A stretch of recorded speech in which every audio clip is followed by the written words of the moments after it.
ГСП онлайн. Городские новости сейчас. Пятница, 8:45 утра, еженедельная планерка. На повестке в том числе реагирование городских структур на снегопад.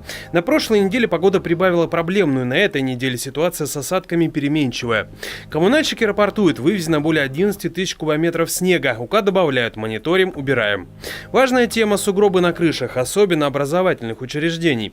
Управление образования информирует, что график очистки составлен. 21 марта началась очистка опасных участков детских садов.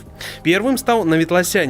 Почему не раньше? Нужно было обследовать, сделать распоряжение, проехать, посмотреть, какие эти кровли, как подъехать, есть ли возможность. То, что чистится только опасные участки, на самом деле, такое большое количество людей, столько нет, ни техники. Вышка одна, которая чистит, которая возможна.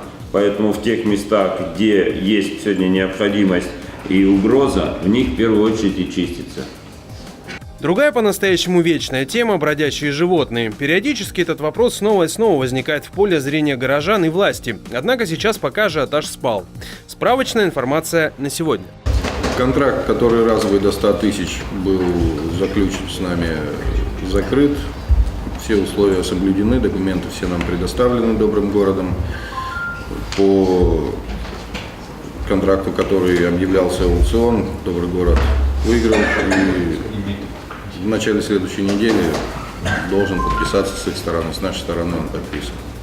Помимо прочего, в Ухте, как и других городах региона, стартовала досрочная сдача ЕГЭ. 21 марта сдали первые 2 предмета, 23 марта русский язык, а на подходе в понедельник иньяз и химия. Все это происходит на базе школы номер 16.